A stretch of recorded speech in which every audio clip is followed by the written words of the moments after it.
পাহারা বেতন দিন আমরা ডিউটি দেই, আমরা যদি ফোন দেই, যদি কই অমুকখানে গাছ কাটতেছে, এই গাছ তো অফিসে আহে না।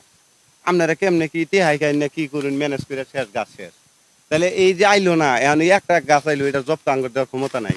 তাহলে আপনারা কর্মকর্তা বেতন পাই না, আমরা তো আর বেতন পাই না।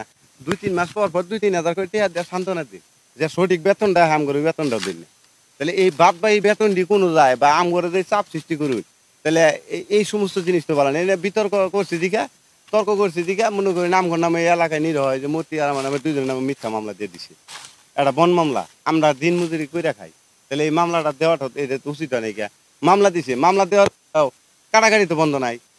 তাহলে আমরা আমগর মামলা দিছি, আমরা এই যে দিন মজুরি এই যে ক্ষেতের মধ্যে ৪০০ মহিনা কাম করে খাইতেছি। তাহলে আমরা যদি পাহাড়ে যদি চুরি করে খাইতাম তাহলে তো আর কামলা দেখাইতাম না। তারপরে ওই মামলার যোগ্য আমরা না, তারপর আমরা মামলা দিছি। তাহলে আসলে গরিব মানুষের পাশে কেউই নেই। আচ্ছা, যারা উপর কর্মকর্তা আছে, যারা যাদের পয়সা আছে তা গরিব মনে ক্ষমতা আছে। এই গাছগুলো যে কাটে এগুলার বন বিভাগের বা ইসের যোগসাজশ আছে না? ওই গাছ কাটলে মনে করেন ১০টা গাছ কাটা গেল, একটার বিষয় নিয়ে ধরে তারপর চাকরি বাঁচাবেন নিকে মনে করুন দেখা গেল মামলা আগে শুনে মিথ্যা যদি একজন যায় কয় যে কাটছে অফিসে ২৪ ঘন্টা থাকে কামাই করে, হ্যাঁ যায় যদি কয় যে এটা অমুকের করছে, তাহলে মনে করেন অমুকের নাম মামলা দিব, ওটা নিয়ে জাস্টিফাই করবো না, তথ্য নিব না। মেন আসলে কি ঘটনাটা কেমনে গাছটা নেয় সঠিকভাবে যদি তথ্য নেয় বা বিশ্লেষণ করে, তাহলে এগুলো আসলে সব বাইরে করে তারা করবো না, কারণ তাকে তো মুখ বন্ধ। তারা মনে করেন পয়সার লোভে পড়ছে। মুখ বন্ধ টাকা কি পরিমাণ টাকা দেয় আর কারা কাজটা করে মূলত?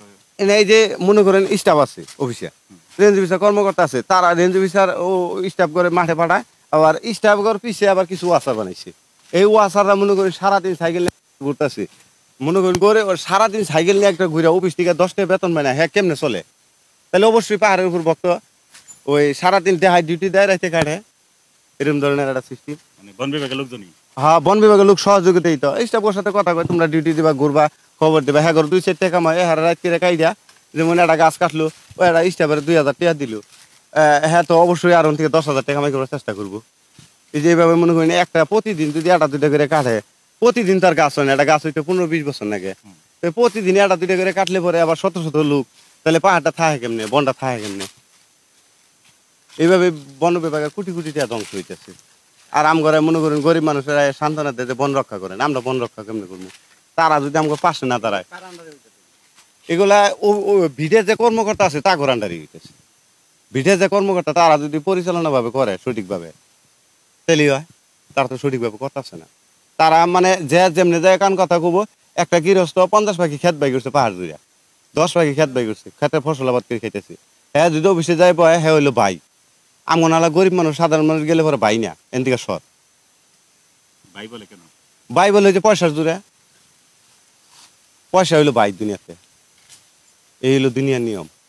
এইভাবে মনে করেন আমগর দেশের প্রকৃতির সম্পদ কোটি কোটি টাকার বন সম্পদ, বন তো আমগর থাকলে তো ক্ষতি নাই, শুকলা রাখি বেশি খাবার পাই, পাতা খুঁটে নিয়ে জাল দিবার পাই, একটা গরু ছাগল পাইলে শান্তি পাই, কোনো কিছুই পালা হয় না। একটা ছাগল আই না পাহাড়ে ছাড়িয়ে দিলে পরে চারি মোড়া খেত ছাগল ধরে নিয়ে খরাই দেয়।